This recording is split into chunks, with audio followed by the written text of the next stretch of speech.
it'll sound like I'm awful about Trump because he's just a vile creature.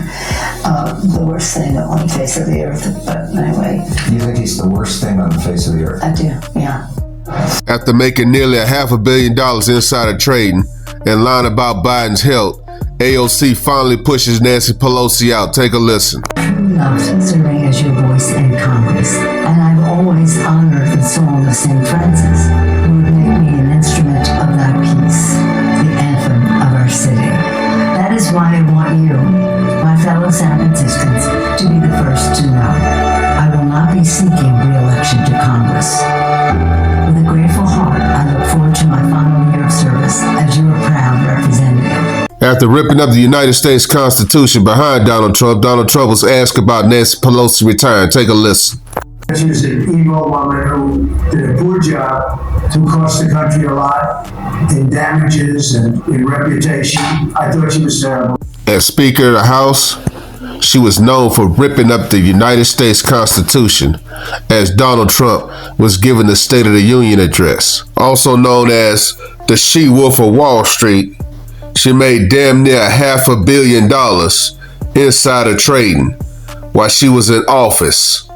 What do you think about Nancy Pelosi, Donald Trump? She's a troublemaker. She has an anger management problem. I think she should see a doctor. Once feared and respected in the Democrat Party and known for bringing them together to get deals done, she's no longer respected.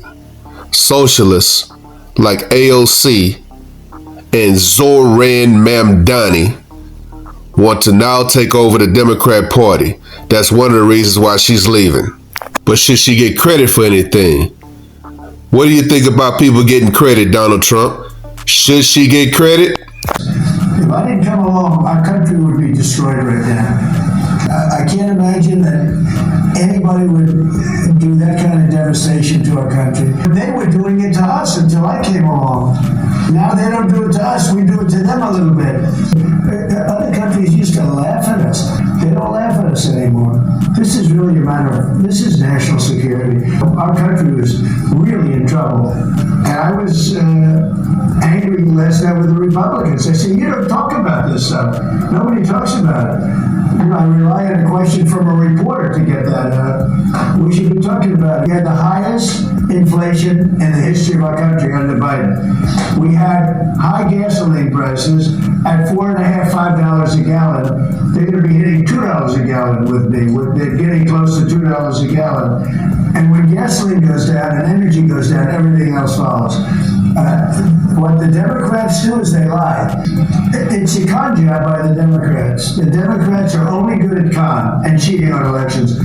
Millions of people were let into our country from prisons and from mental institutions and drug dealers, a lot of drug dealers and murderers. 11,888 murderers. 50% of them committed more than one murder. And we want to get them out. So whether they're in New York or anywhere else, we want to get them out. We've created a great place in Washington. All you know, you see the difference between what it was now and what it was a year ago under Biden. It was a death trap, and now it's people walk down the street, they have dinner, the restaurants are booming. Washington, D.C. is great. I will tell you, Memphis is doing really well too. You hear those reports. It's companies were going to move out, they're not going to move out anymore. We've done a great job, but we've only been there for 4 weeks. So we've done a great job with that. But they have killers in New York, we want to get them out. If they have murders, if they have people from jails that they allowed out of their jails in order to save a lot of money, we want them out of here. We want to put them back in their jails, not our jails. And I'll be given no credit for it, because I never get credit for anything, but nobody else could have done this. Thank you for answering my question, Mr. President. But I got one last thing to ask, and I want to ask Dr. Oz this. Nancy Pelosi was known for her strength. What do you think about strength, Dr. Oz? And if anything's strong enough to help you, strong enough to hurt you, the question is the trade-off worth it? Now that Nancy Pelosi has stepped down, has the Democrat Party become stronger or weaker now? Let me know what you guys think. Like, comment, subscribe. Follow God, not culture.